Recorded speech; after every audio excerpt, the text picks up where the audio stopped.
Chances are, whenever you're reading a newspaper or watching television and there's something about horse racing on, it's about the top riders. Makes the sport look glamorous and also exciting, but when in reality, there's a lot of riders here who are grinding it out trying to make a living. We caught up with one, former leading apprentice jockey Mario Velasquez, and here's his story. I'm from Mexico. I grew up in Langley. It's like really, really small. It was like about this big. And the one day he told me, he came to me, he says, you know, I don't think you're gonna be good enough for anything. I don't think you got the height to do anything. You're gonna be a jockey.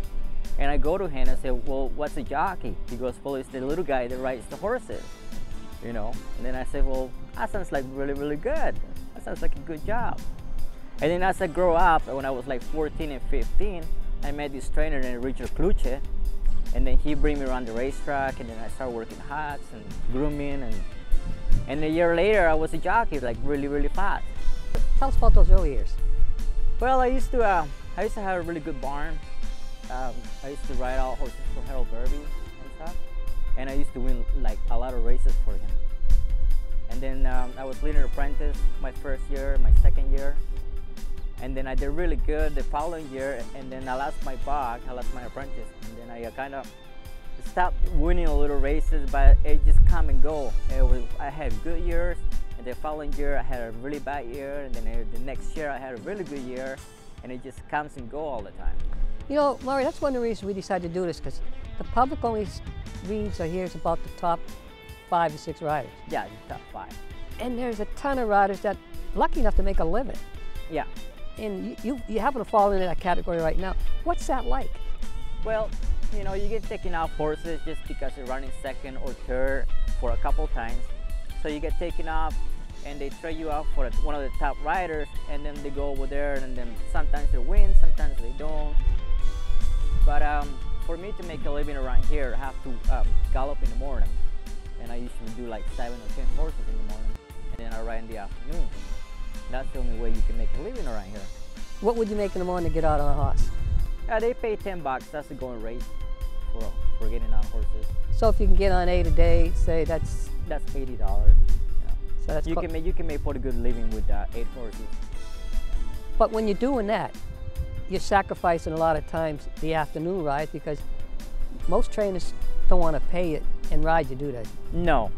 Once you start galloping and people see you gallop in the morning, exercise, and they start treating you like a galloper, like an exercise rider.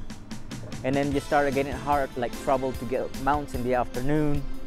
And then a lot of people just use you just to gallop, and then they don't want to ride you in the afternoon. Like right now, I do a lot of free work too, just because I don't ride that many, and the ones I ride, I don't charge money for them, just because they give me a shot in the afternoon. Now, how frustrating is it to get on a horse that actually runs well, and then they say, well, now it's time to make the change. You got to put one of the top riders. How tough is that? Actually, it just happened to me last week. I rode this horse for this trainer, and I have 3/3 with him. And just last week, they put one of the top riders, I chose one of the top 2 riders, and end up winning. Because I was quite happy for the trainer, and I was quite happy for the rider, but it would have been nice too. I was on it. You're being kind. You're being kind. No way would I be happy. Yeah. I'd be wishing that horse got beat. How important is your parents? Well, I got a lot of support from my dad, my mom, and then they come see me all the time. They don't come as more like right now because they all both got jobs. But before, they used to come almost every weekend and see me ride. Even when I ride a 99-1, my dad always bet on me, and no matter what, because I always got a bet on my son. Yeah. So, Murray, this is a business for you. Yeah, it's a career. So, when things are going tough, it's pretty depressing sometimes, because you don't win a lot of races, and sometimes the little horses you got, and then they don't see you win races, and you always get taken off for a better rider.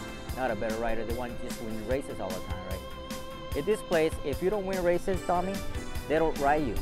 You start losing your business really bad, which is a pretty shame, because I see a lot of good riders coming out of this racetrack and not making it. like really good riders, and just because they don't win races. Have you ever thought about going somewhere else?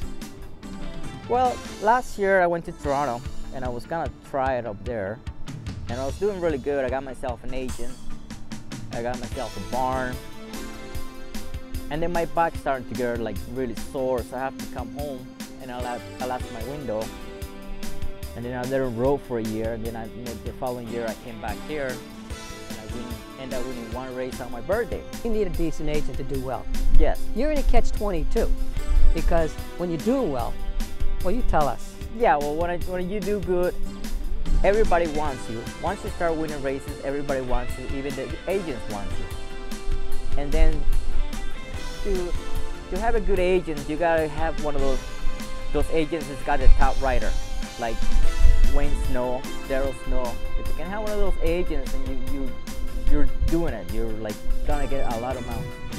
Because they could flip you off from their other rider, right? Yes, just because sometimes the other rider can't ride the mount, but the agent doesn't want to lose the horse, so they put one of his other riders into the horse so they don't lose the horse. If you had to do it all over again, would you still be doing it? Yes, I would still do it. So you really love it? Yeah, I love it. Love it with a passion.